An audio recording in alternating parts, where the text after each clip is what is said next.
Welcome to In Focus on this Sunday, June 1st, 2025. I'm Cheryl Wills. We're just 2 weeks away from early voting for the primary election, and we're inviting political candidates once again to discuss a range of issues that matter to New Yorkers, from affordability to public safety. And to ensure a fair exchange of ideas, we're addressing the same issues with each candidate. Our guests on this Sunday, Democratic candidates on the mayoral ballot, Zohran Mamdani and Zellnor Myrie. Their pitch to voters happening now on In Focus.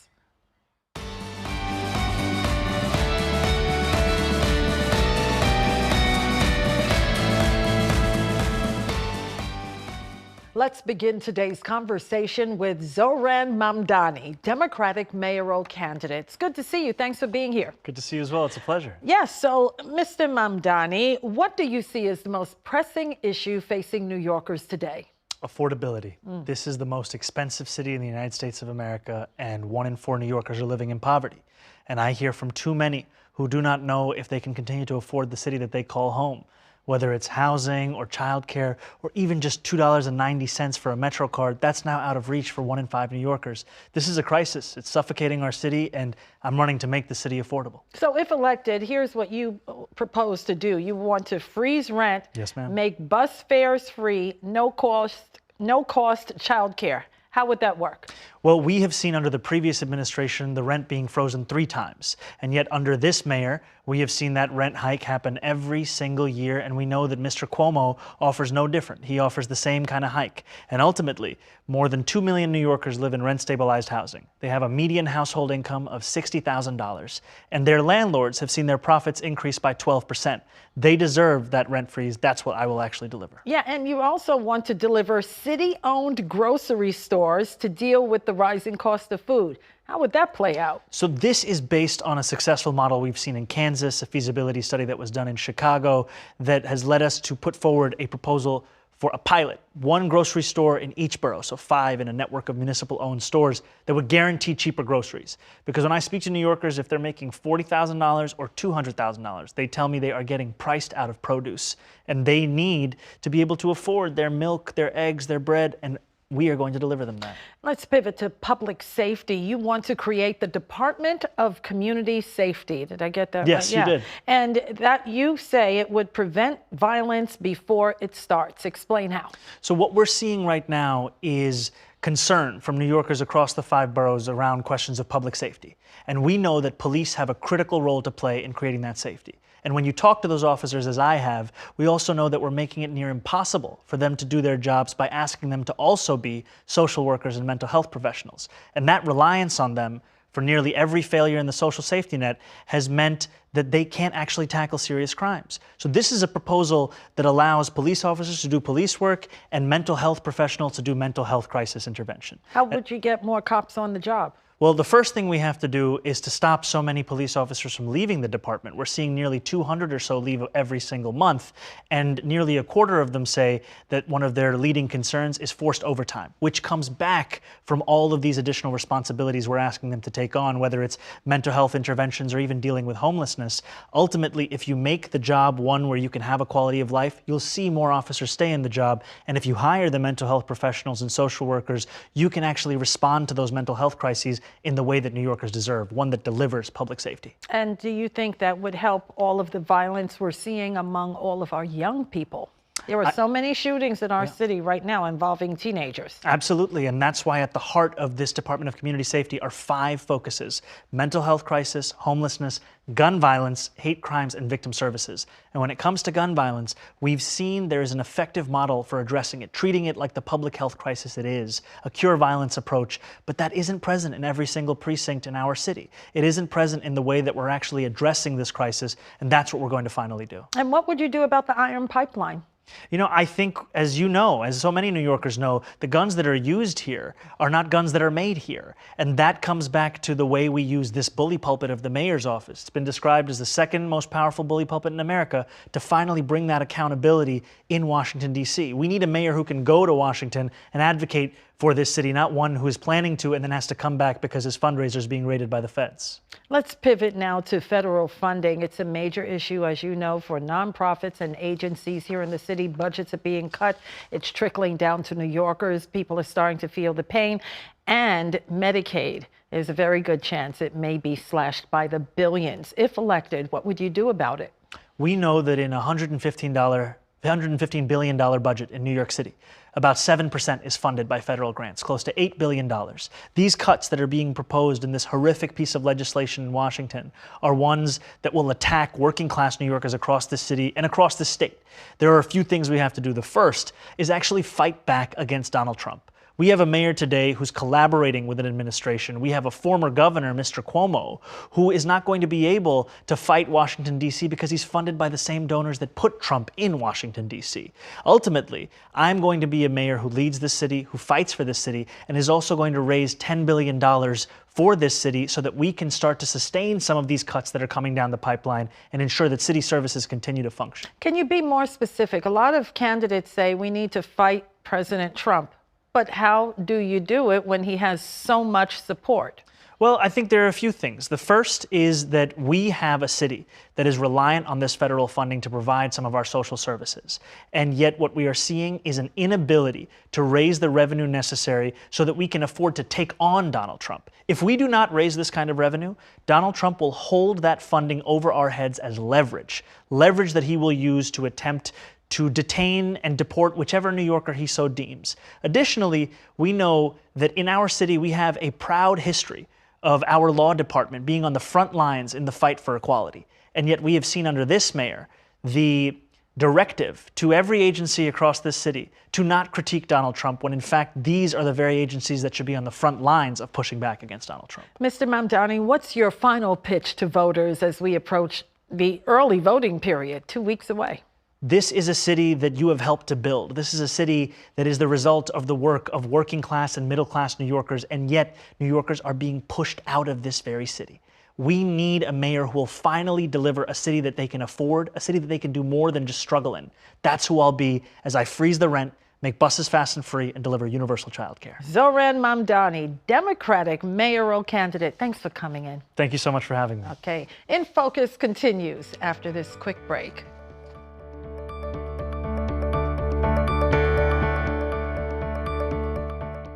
Thanks for staying with us as we talk with political candidates. Joining us now is Democrat Zellnor Myrie. He's running for mayor. Thanks for being here, Mr. Myrie. Always good to be with you, Cheryl. Thank you. And just to remind our viewers, we're addressing the same issues with each candidate, and we want to start here. Mr. Myrie, what do you see as the most pressing issue facing New Yorkers right now? This has become a city that very few people can afford. Whether we are talking about housing, whether we're talking about childcare, the cost of living is way too high in this city, and it's time that we had some leadership to address that issue head on. It is why I have centered housing in my campaign, a plan to deliver 1 million homes over the next 10 years, and to also extend pre-K and 3K from 2:30 p.m. to 6 p.m., because most New Yorkers, like my mom, didn't get off at 2:30 p.m. Let's give our working families some help by also providing high-quality free after-school for everyone and ensuring that our streets are safe and our subways are safe as well. And let's take a closer look at your housing plan that you proposed. Tell us more about the mega Midtown and Sandwich rezoning. Well, look, we have places in this city that are already pretty dense, but that could be doing some more. And so part of my proposal is Mega Midtown, which would increase the density, increase mixed income building in Midtown so that every New Yorker can have the opportunity to live there.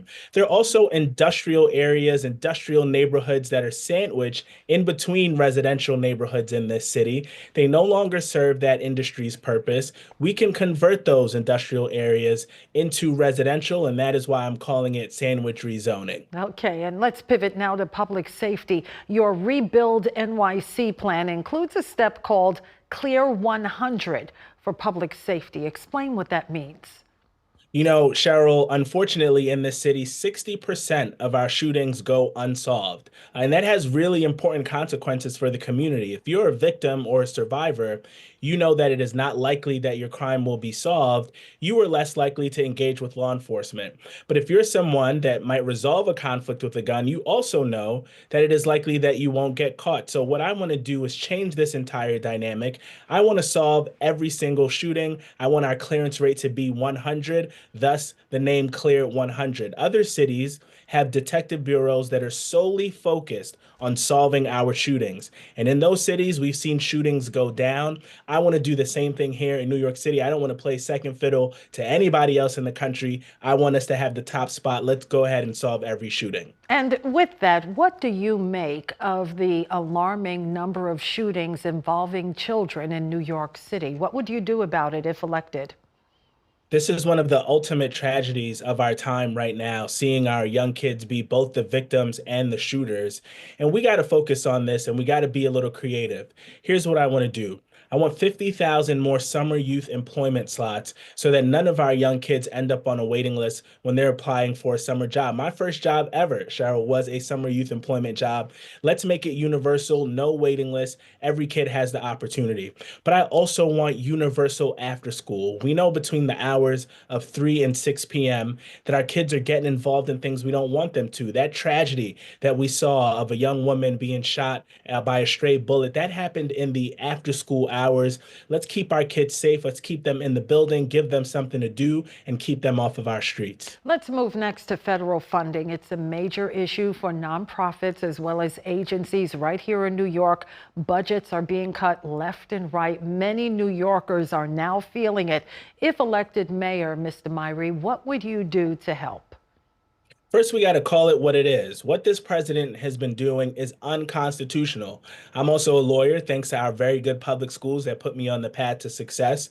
And I have said that we got to utilize the Constitution more forcefully. We got to take this federal administration to court because the funds that have already been allocated, the contracts that have already been signed with some of the nonprofits that you're mentioning, we're talking about food pantries. We're talking about people trying to stem gun violence.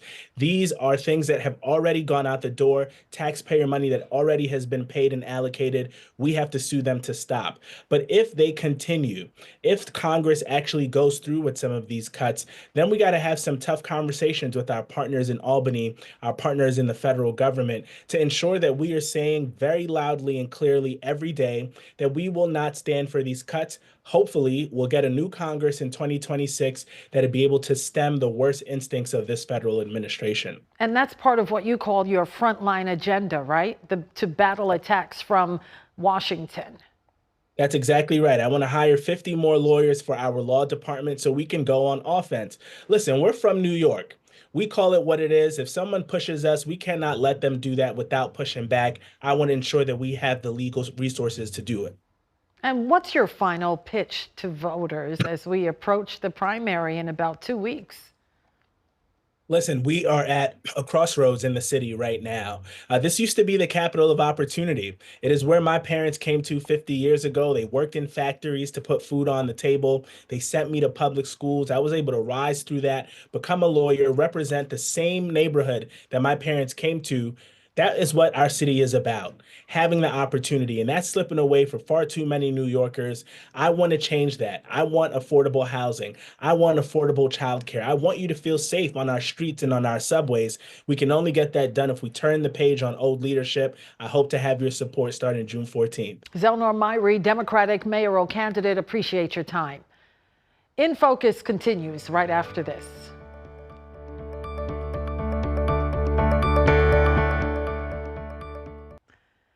Hey, thanks for staying with us as we talk about the upcoming primary election. We're going to switch gears a bit and talk about issues that older New Yorkers really care about. Joining us now is Beth Finkele, the state director of AARP New York. Hey, Beth, thanks for being here.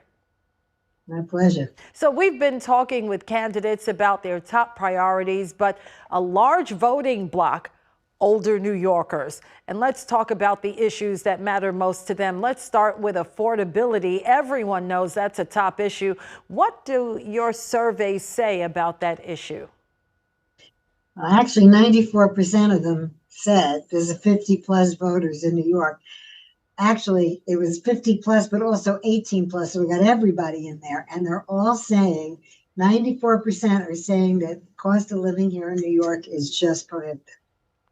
And it's off the chain, right? The cost of living. So what do they want to see from a candidate based on your AARP survey? Well, the other part of this is that 62% of them are saying the city's headed in the wrong direction. So I think they're looking for a course change here. Some of the issues that they're talking about, which we all know about, aside from in general, the affordability crisis, the high cost of housing we know is a real problem. 85% of people are saying that affordable housing is just impossible for them. Public safety, I know you cover that all the time. People are worried about crime. They are worried about being safe. They're worried about scams, but they're also worried about pedestrian safety. So that's an important part of this too. Absolutely. And here come Medicaid cuts, which affects so many New Yorkers, especially those on fixed income. What are you hearing from the many thousands of people who attend AARP seminars and events? The number one issue is Social Security. Right. They are absolutely very concerned about Social Security. You know, Cheryl, we're approaching in August, it's going to be the 90th anniversary of Social Security. Just thinking about the hundreds of millions of people who have benefited from Social Security, and they are very worried that that the government might take drastic actions, change their benefits, and people have worked their whole lives.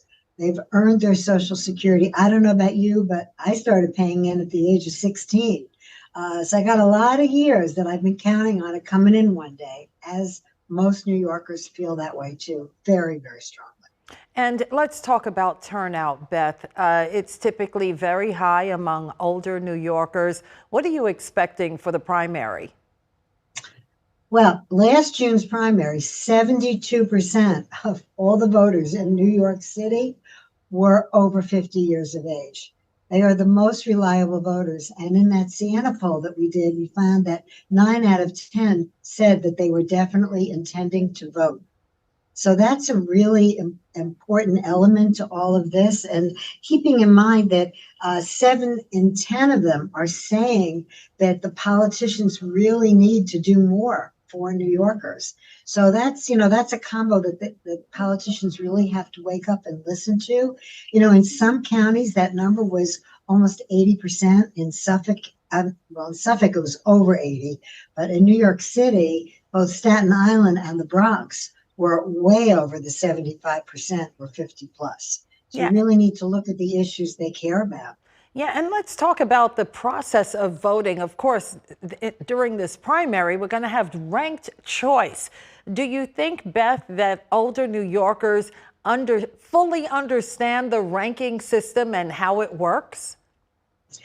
I don't know if anybody of any age we can say with any confidence totally understands. And I think that there's all sorts of different ways that we're seeing candidates come up and suggesting ways of ranking, not just promoting themselves, but promoting others. So it's going to be interesting. But you're right, Cheryl, a number of older adults could possibly only check one box. That could absolutely happen. Yeah, and where can older adults learn more about ranked choice voting if they're confused? Aside from our news app, ny1.com, we have lots of information, but I know AARP also has information where they can learn more about it, right? Absolutely. They can go to AARP and AARP/NY votes. So that's the best way. But I'd also say go to the Board of Election because they have all the most up-to-date information and they're really terrific. And lastly, Beth, there are some people who think, oh, it's not a national election, but there are others who know that these local elections are just as important, if not more important, than national elections. Expand on that. I think you're absolutely right, especially in the current climate that we're in. The city and the state both are going to have to probably step up in different ways to help New Yorkers of all ages. And so it's very important that the people that we elect understand this and step up to make a difference here. It's really, really important. And keeping in mind, again, that 62% said that they don't feel that the politicians are getting it right. So I really need to be paying attention to this. Okay, By Beth the way, Finkele. one other quick fact. Sure. New Yorkers vote for pizza as their number one iconic food in this survey we did. Yeah, pizza is always a winner, that's for sure. Bet on pizza, you'll never lose. Beth Finkele, the state director of AARP New York, thanks for your time. And a quick programming note, this time next week, we'll invite more mayoral candidates to talk about issues that New Yorkers are discussing ahead of the primary election. Thanks so much for watching In Focus. I'm Cheryl Wills. We appreciate you spending your first Sunday of June with us. Thanks for watching our YouTube channel. To keep up with the important issues impacting our communities and hear more conversations with the people who are shaping the future, subscribe to our channel. You can also download our app or find Spectrum News on your TV for balanced, in-depth political coverage and more. We'll see you there.